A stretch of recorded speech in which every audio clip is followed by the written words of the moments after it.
Você que pegou o seu cálice. Se você não pegou, quero te convidar a pegar o seu cálice. Quero chamar os presbíteros para a gente compor essa mesa. O apóstolo Paulo, em 1 Coríntios capítulo 11, orientando a igreja de Coríntios, ele diz,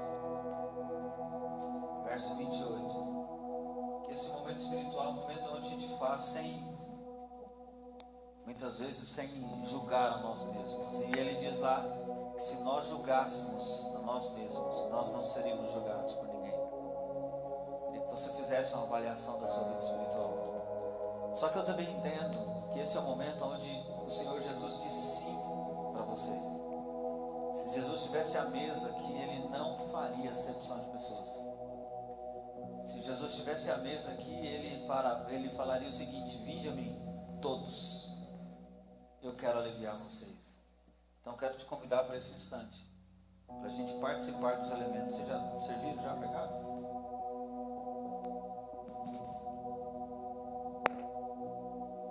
Aí o louvor já tem? Vamos fazer então em nome do Senhor Jesus. Para abrir é fácil, é só você empurra para cima, e o lacre de baixo é só você dar uma rodadinha que ele sai, tá? Sai uma facinho, tá bom? Então vamos lá. Primeiro elemento, diz o seguinte o texto, lá em 1 Coríntios 11, a partir do versículo 23. O texto diz assim, o Senhor Jesus falando: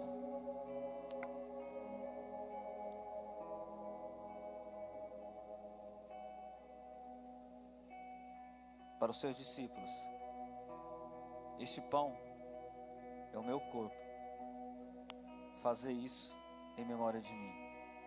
Já foi consagrado ao Senhor. Você que tem o primeiro elemento, faça em nome do Senhor Jesus. Tomai e comei, corpo do Senhor.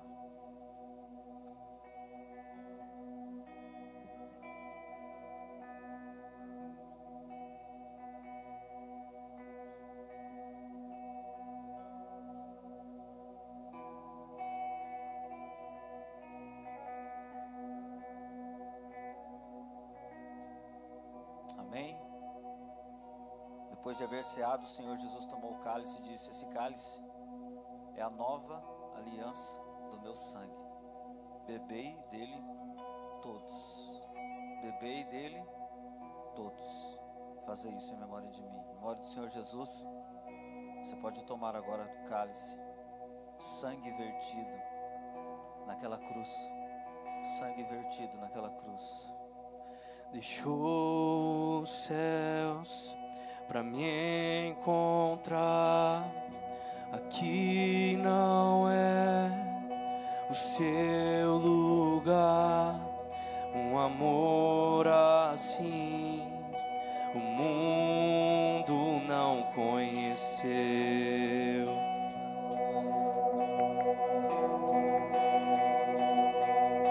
Naquela cruz se entregou, o teu perdão nos alcançou. Um amor assim o mundo não conheceu.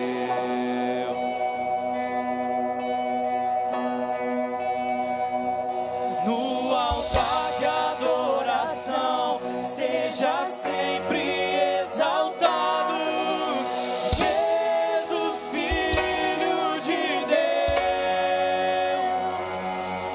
Deixou a sua glória, morreu em meu lugar. Jesus, Filho de Deus. Tu és Jesus, Filho de Deus.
está ao seu lado, em nome de Jesus. Exaltado,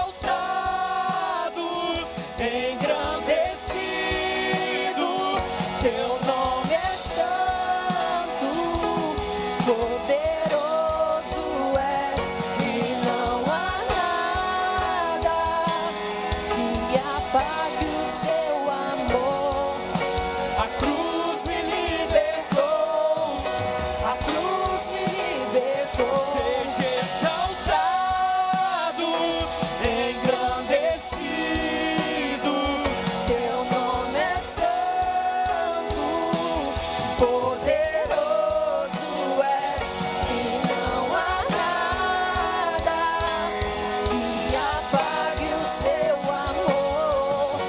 A cruz me libertou, a cruz me libertou, a cruz me libertou, a cruz me libertou.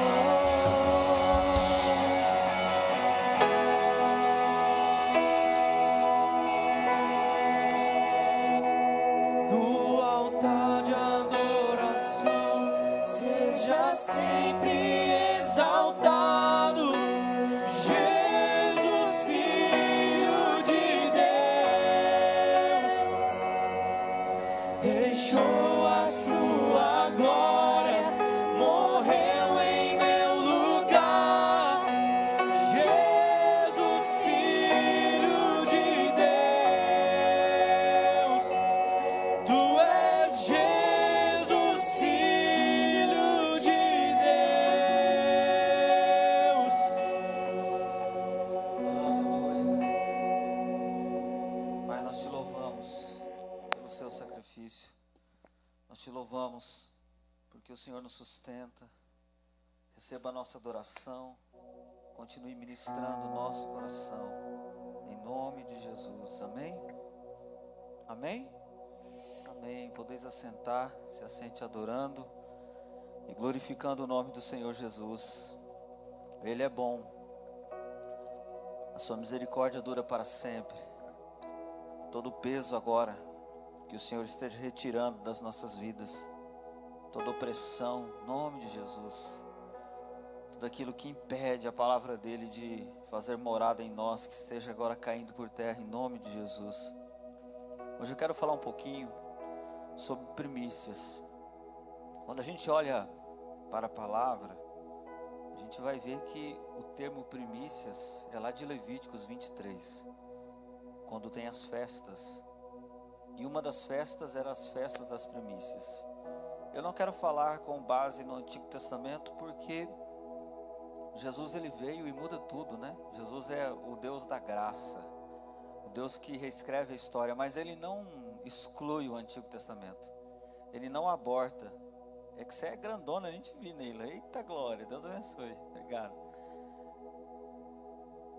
Aleluia. Então, se ele não aborta o Antigo Testamento, Jesus ele releu o Antigo Testamento. Só para você ter ideia, havia 10 mandamentos, certo? Aí Jesus pega os 10 mandamentos e fala, agora são 2. Você deve amar o próximo como a ti mesmo e a Deus sobre todas as coisas, certo? Primeiro é amar a Deus, segundo amar ao próximo. E aí então, o que Jesus faz? Ele piora a situação. Era 10 mandamentos. Agora, se eu amo o próximo, eu não posso roubar dele. Se eu amo o próximo, eu não posso cobiçar o que ele tem. Se eu amo o próximo como a mim mesmo, eu tenho que ajudar ele. Jesus ele piora a situação. Ele não excluiu os 10 mandamentos. Ele apenas colocou mais peso. Toda leitura de Jesus de graça inclui o Antigo Testamento. Ele aumenta os valores. Quando ele fala do sábado, por exemplo, ele questiona. O sábado foi feito para o homem ou o homem para o sábado? Ele aumenta os valores, porque ele estava querendo dizer que você não tem que guardar o sábado, você tem que guardar todos os dias. Aumentou os valores. É mais forte, é mais profundo. E o apóstolo Paulo, ele entende isso, porque o apóstolo Paulo vai falar o seguinte, olha, vocês precisam ser os meus imitadores, como eu sou de Cristo. Uau, forte isso. Imagina, você dizendo isso lá no seu trabalho. reúne a sua equipe e você fala, olha, vocês precisam fazer o que eu faço, porque eu tenho Cristo no meu coração. Mas essa semana eu conversei com uma pessoa que ele falou assim, olha, eu estou em Costa Rica há tantos anos e eu tenho falado para as pessoas que estão comigo, façam o que eu falo, não o que eu faço. Eu falei, mas aí tá fácil, né? Você faz o que ele fala, não o que ele faz, então assim tá complicado. Mas tem muitas pessoas assim, que querem que as pessoas façam o que ele fala, mas ele não vive o que ele fala. Querem as regras para as pessoas, mas não para ele. O apóstolo Paulo faz diferente. Ele fala, ó, sejam meus imitadores. Olhem para mim, como eu sou imitador de Cristo, como eu olho para ele. E aí o apóstolo Paulo escreve em Romanos 11:16, ele faz uma leitura das primícias, lá de Levíticos 23. E a leitura que ele faz é o seguinte, Romanos 11:16, ele diz, se as primícias são santas, também a massa o é. E se a raiz é santa, também os ramos o são. Certo? Depois, se você quiser aprofundar, você lê mais Romanos 9 até o 11, que ele vai falar sobre esse enxerto e principalmente sobre essa consagração. O apóstolo Paulo está falando aqui sobre consagração, sobre você consagrar ao Senhor a sua vida. Então, primícia significa, segundo o contexto de Paulo, consagração. Aqui em Romanos, o apóstolo Paulo ele usa algumas figuras conhecidas naquela época pelos romanos, que era na área agrícola. Primeiro ele fala sobre raiz, ramos, a oliveira, e sobre a massa. Quando ele está dizendo isso, ele está dizendo o seguinte, a raiz representam as promessas que foram feitas aos homens antigos, os patriarcas da fé, Abraão, Isaac e Jacó. Promessas que Deus faz a eles. Daí ele fala também sobre as primícias que apontam para a obra de Deus. Então, apesar de estar lá no Antigo Testamento, ela é citada aqui no Novo como um princípio ativo do reino de Deus. E ele vai falar também sobre as massas e os ramos que representam tudo que vem depois. Então Paulo está ensinando aqui um princípio espiritual, um princípio eterno para as nossas vidas.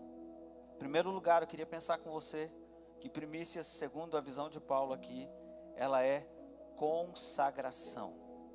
E essa consagração, os próprios israelitas ali, eles receberam de Deus. O próprio Deus orientou o povo, olha, os primeiros filhos das mulheres devem ser consagrados, primogênito. Os primeiros animais, crias de animais devem ser consagradas. E também os primeiros frutos da terra. A gente sabe, lendo o Antigo Testamento, que quando alguém plantava, na hora da colheita, antes de ser colhido o que foi plantado, a pessoa, o homem que plantou, enfim, ele chegava, a família, naquele lugar que estava mais lindo, mais bonito, ele ia, abraçava assim um feixe, o tanto que o braço dava, e cortava com uma foice, e ele levava para o sacerdote, e o sacerdote apresentava esses primeiros frutos antes da colheita a Deus. E esse era um ato de fé. Por quê? Porque ainda não havia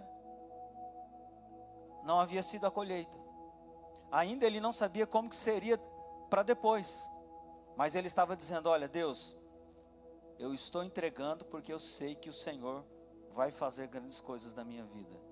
Quando o sacerdote consagrava aquele pouco ou aquele feixe, ele estava consagrando toda a colheita que viria. Foi assim que nós fizemos com essas crianças aqui. Nós estávamos declarando aqui sobre a vida da Cecília, sobre a vida do Arthur, que são recém-nascidos, que o restante dos dias deles é do Senhor. Isso é primícia. Isso é consagração. Isso é entender o quanto é importante essas leis espirituais. Sabe quando o seu filho, mulher, está no ventre, e você começa a orar por ele ou por ela, sua filha, e você vai declarando ali, sabe, a minha filha é do Senhor, o meu filho é do Senhor, e você vai falando com Deus, liberando palavras sobre a vida da criança que ainda não veio à terra, mas ela já existe. Você está dizendo no mundo espiritual, ligando princípios eternos sobre a vida da sua filha e do seu filho. Era mais ou menos isso que Deus pedia para o seu povo. Lá em 2 Coríntios 9, capítulo 9, versículo 6, diz assim: aquele que semeia pouco, também colherá pouco. E aquele que semeia com fartura, também colherá fartamente. E aí eu preciso entender que a minha vida é uma vida de semeadura e de colheita. Quanto mais eu semeio, mais eu vou colher. E eu não estou falando aqui sobre dinheiro, porque Deus ele não precisa do meu dinheiro e nem do seu dinheiro. Glória a Deus por isso, né? Ele é criador de todas as coisas. Eu estou falando aqui de corações rendidos. Vamos lá. Quanto mais tempo você passa orando, falando, liberando palavras, mais intimidade você tem com Deus. É simples assim. Quanto mais tempo você passa ali de joelhos, prostrado aos pés do Senhor, mais o céu se abre sobre a sua vida. Quanto mais tempo você investe, agora sim, vou falar de finanças, em recursos financeiros, mais retorno você vai ter. Quanto mais casas você constrói para alugar, mais renda você terá de aluguel. Quanto mais pessoas você cuida, mais você vai ser cuidado. Quantos mais filhos você tem, mais cercado de proteção e cuidado você terá. É simples assim. Quer formar uma tribo forte? Tenha muitos filhos para lutar o seu propósito, a sua visão. Normalmente a gente segue a nossa família. Mexe com minha filha para você ver. Você mexeu comigo. Não é assim? Mexe com quem eu amo para você ver. Você vai ter luta. É por isso que a Bíblia fala que nós precisamos semear na vida dos nossos filhos. E se você aí, eu falei com a Paola aqui, né? Falei assim, e aí, você vai ter mais quantos filhos? Porque a Bíblia fala para a gente ter muitos filhos. Então, quanto mais você semear na sua família, mais retorno você vai ter em todas as áreas. É isso que diz o texto de Coríntios. O que ele diz? Se você semear pouco, pouco você vai colher. Se você só ora, Deus abençoe esse café da manhã em nome de Jesus, amém? Você só vai ter o café da manhã abençoado em nome de Jesus, amém. Deus abençoe esse almoço aqui em nome de Jesus, amém. Você vai ter só o almoço abençoado em nome de Jesus, amém. Agora se você ora, Deus, começa a trazer provisão, sustento, nessa área, naquela área, nessa situação, para a vida do meu filho, da minha filha. Sabe, quando você começa a liberar sementes, palavras são sementes, as coisas começam a fluir mais na sua vida. Pastor, mas você não sabe como é complicado lá em casa. Eu sei, é complicado. Pastor, você não sabe como é difícil, né, no meu trabalho. Eu sei, é difícil. Mas que tanto você tem semeado lá na sua casa em oração? Que tanto você tem semeado lá no seu trabalho em oração?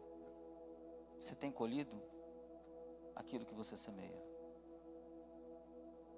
Mas pastor, mas o que diz mais o texto da Bíblia? Lá em Gálatas 6, 9 diz, Gálatas 6, 7. Não se deixe enganar, de Deus ninguém zomba, pois o que o homem semear, isso colherá. Quer colher? Semeie. Mas não só isso, consagre ao Senhor as suas sementes. Consagre ao Senhor, porque primícias também é prioridade. Além de ser consagração, primícias é prioridade. Quando você lê Mateus capítulo 6, e eu te convido a ler essa semana Mateus 6, vai falar sobre as ansiedades da vida, sobre as preocupações, sobre provisão e sobre foco. Mateus 6 fala sobre isso. E Jesus, ele fala sobre isso. E no finalzinho, Versículo 33, Jesus fala, olha, busquem, depois dele falar de todas as ansiedades e preocupações, busquem em primeiro lugar o reino de Deus. Primícias é prioridade, irmãos. É buscar primeiro o reino, depois as necessidades. Jesus não fala, olha, vai lá, tenta correr atrás de provisão, tenta ver o emprego, tenta fazer as agendas, as visitas, tenta quitar as notas. Não, Jesus não fala isso. Jesus fala, busque primeiro o reino de Deus. Buscar a Deus deve ser prioridade. O primeiro tempo do nosso dia deveria ser de Deus. Mas cadê ele? É do celular. Muitas vezes. Esses dias eu disse, tem uma pessoa que falou assim, pastor, eu não consigo sair da cama sem antes ver as minhas mensagens no WhatsApp. E ver lá o Instagram. 20 minutos eu fico ali. Eu não consigo, parece que virou um negócio. Dorme do meu lado o troço.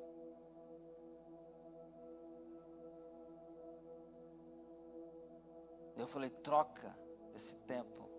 20 minutos buscando a presença de Deus todos os dias para você ver o que vai acontecer. Sabe, buscar primeiro. Agostinho de Hipona, ele declara o seguinte, quando Deus ocupa o primeiro lugar, todas as outras coisas encontram o seu lugar correto.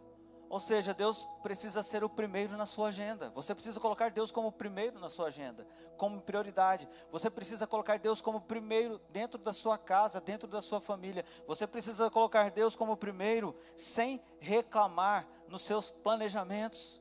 É difícil, é complicado. Coloque Deus em primeiro, em todas as coisas. 1 Samuel, ele vai falar sobre honra. 1 Samuel capítulo 2, versículo 30, a parte B, diz assim, ó, longe de mim tal coisa. Daí Deus fala, honrarei aqueles que me honrarem, mas aqueles que me desprezarem serão tratados com desprezo. Então Deus honra os que honram. De novo a gente volta em semear, em plantar e colher. E aí muitas vezes a minha pergunta para mim é, será que eu tenho honrado a Deus nas minhas escolhas? Será que eu tenho honrado a Deus nos meus princípios, nas minhas decisões? E aí eu jogo para você essas perguntas. Será que você tem honrado ao Senhor? Diante das suas escolhas, do jeito que você vive? Será que Deus ele tem ocupado esse lugar de primeiro na sua vida?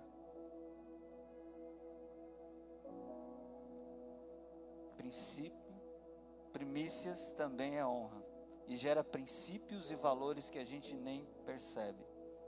Quando a gente lê aquele texto famoso que a gente usa para dízimos e ofertas, lá de Provérbios 3, versículo 9, que diz, honra o Senhor com os teus bens e com as primícias de toda a tua renda. E a gente fala sobre isso em dízimos e ofertas.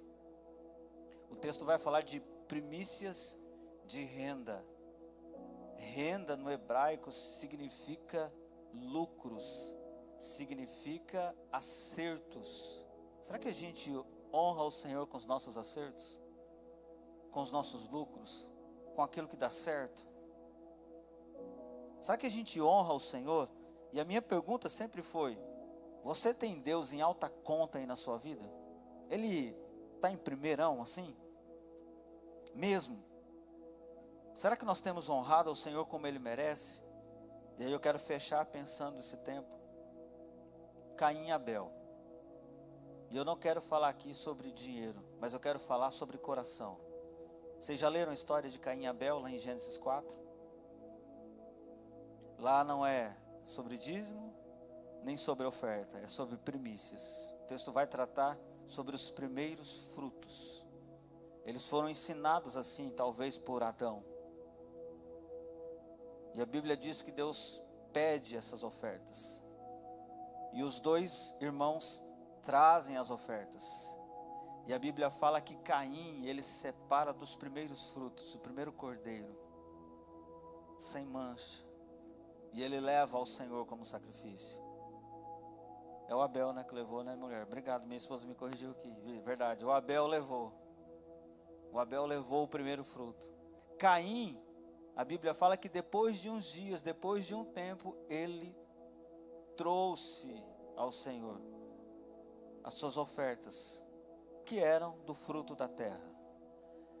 E aí é que pega, e é o que pega mesmo, irmãos, porque muitas vezes nós somos como Caim, nós somos relapsos, e eu acho que isso está no espírito do brasileiro, sabe, que deixa tudo para a última hora, e daí na última hora ele dá um jeitinho das coisas. Você é assim? Você precisa se preparar para o imposto de renda que vai ser, nem sei se é maio ou abril. Chega no último dia, está congestionado o site e você quer resolver a sua vida, que era para resolver do ano passado, que já virou o ano.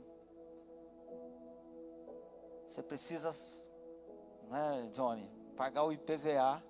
Aí quando chega no último dia, daí um olha para o outro e fala assim, e o IPVA? Então é hoje o último dia.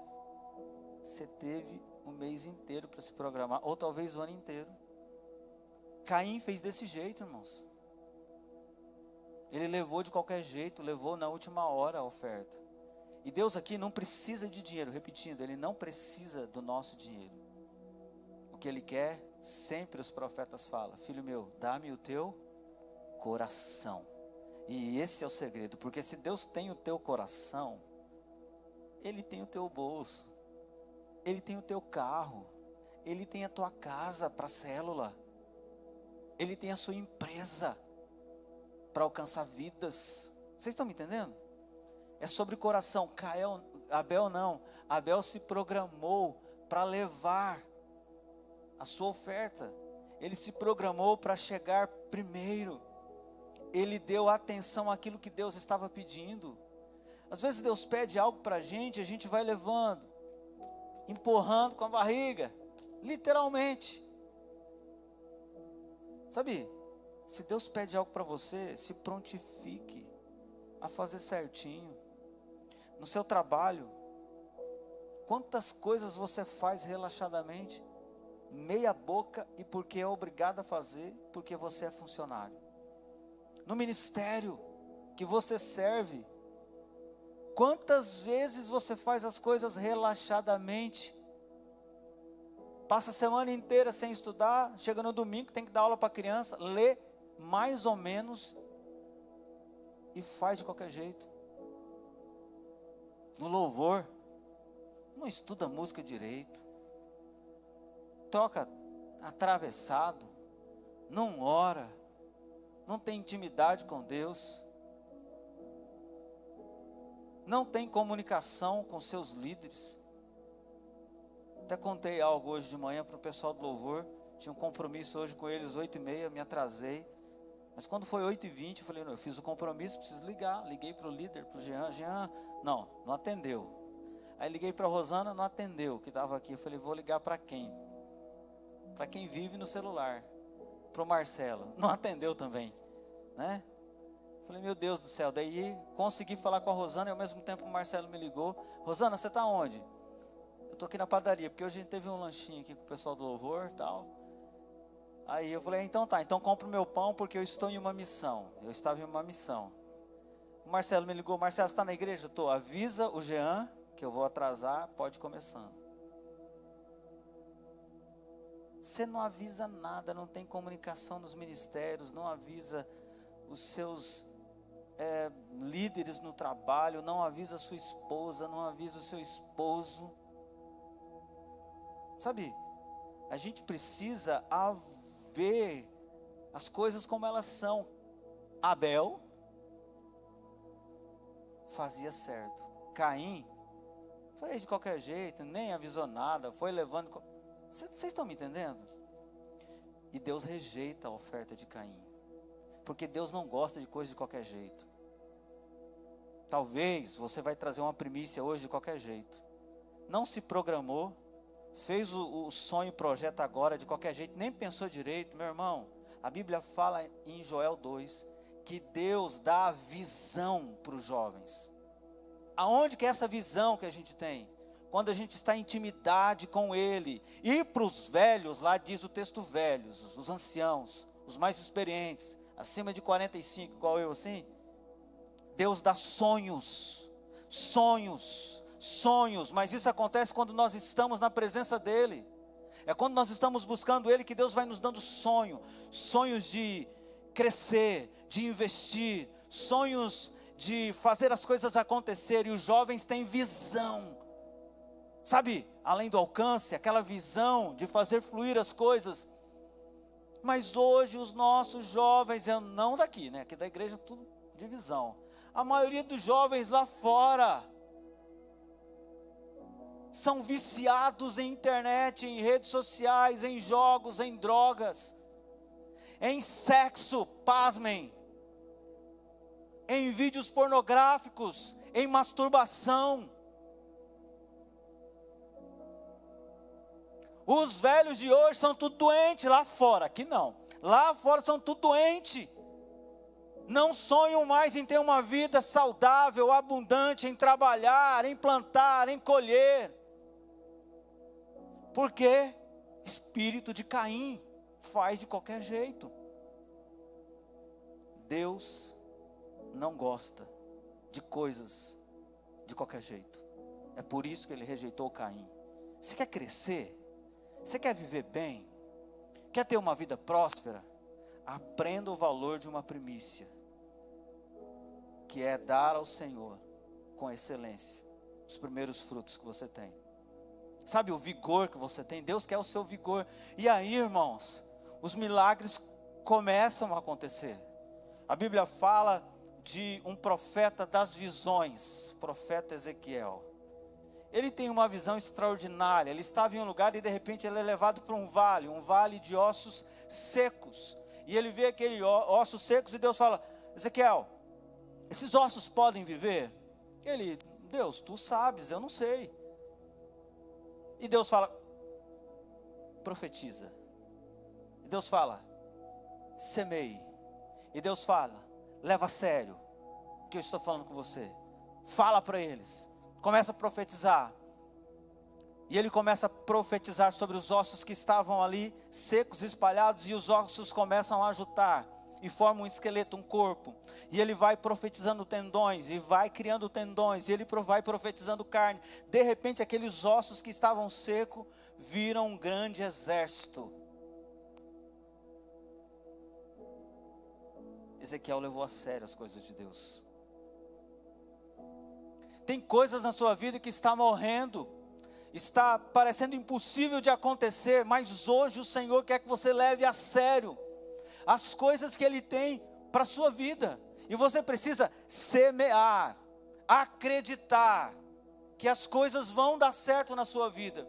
Está na hora de você dizer para alguns vales de ossos secos na sua vida, quem sabe engavetado, lá no porão da sua alma. Você precisa dizer agora: vocês vão viver. Em 2026 eu quero declarar que vocês vão viver. E eu quero dar as primícias dos primeiros frutos que vocês darão ao Senhor. Sabe, Deus Ele tem prazer em pessoas que levam a sério a palavra dEle. Eu falo: irmãos, vocês acreditam que a Bíblia é a palavra de Deus? Sim, eu acredito. Então por que vocês não leem? Por que vocês não levam a sério? Por que vocês não tomam para si essa palavra e vivem de acordo com ela? É tempo de semear. E isso é primícia. Amém? Repita comigo, fala: Senhor Jesus, retire de mim todo espírito de Caim. Eu não vou pedir para você colocar a mão na sua cabeça, porque vai que você entorta aí, né? Tá? Vamos profetizar que você não vai levar as coisas de Deus mais relaxadamente. Que você vai se programar para fazer as coisas darem certo. Eu queria que você também levantasse a sua mão e profetizasse algo essa noite sobre a sua vida. Fala: Senhor Jesus, eu não aceito o que falaram de mim. Olha para mim aqui agora. Tem gente de olho fechado, não queria que você olhasse para mim. Tem pessoas essa noite aqui que ouviu palavras que entristeceu o coração. E essas palavras te desanimou, te deixou para baixo, te deixou sem visão. Eu quero dizer para você essa noite que você é um filho amado por Deus, uma filha amada por Deus, e que você é projeto de Deus, e você é projeto para dar certo. Então toda palavra que você ouviu, que te machucou, hoje, eu estou lançando essa semente sobre a sua vida. Você vai dar certo, Deus vai mudar o seu cativeiro, amém? Então repita comigo, fala: Senhor Jesus, eu não aceito o que falaram a meu respeito e me magoou.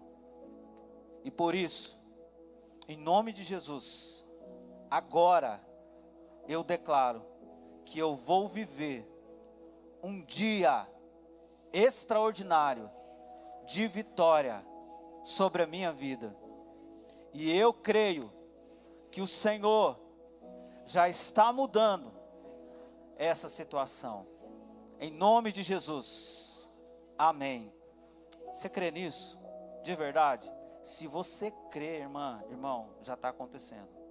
Deus já está fazendo. É os primeiros feixes. Nós estamos apresentando a Ele, o sumo sacerdote. E Ele está já mudando a sua história. Você vai colher amanhã essas palavras que você liberou. Você crê nisso? Irmãos, eu creio, eu sou maluquinho, eu creio. Eu creio em milagres. Eu creio que Deus está fazendo. Eu creio em um Deus que opera. Eu creio em um Deus que cura. Eu creio em um Deus que muda história. Eu creio em um Deus que levanta o improvável. Eu creio em um Deus que abre portas. Eu creio que aqui onde você está, nessa cidade, em Costa Rica, que Deus vai te prosperar e vai te levar às nações. Que você vai ser visto para a glória dEle. Que você vai ser próspero para a glória do Senhor Jesus. Eu creio nisso. Eu creio. Agora, você crê? Se você crê, fica em pé rapidão. Vamos ver os que creem. Eita, Guilherme, você está rápido. Glória a Deus. Aleluia. Mas acho que o Jusinei ganhou. De todo mundo, hein? Foi mais rápido que todo mundo, hein? Vamos levantar as nossas mãos agora. Quero convidar aqui os nossos irmãos dos louvores. Levanta as nossas mãos. Atos 2, Joel 2 sobre a sua vida. Eu queria que o Senhor agora liberasse sonhos e visões. Eu quero chamar aqui os irmãos que me ajudem em oração. Aqui na igreja, a liderança, a Paula,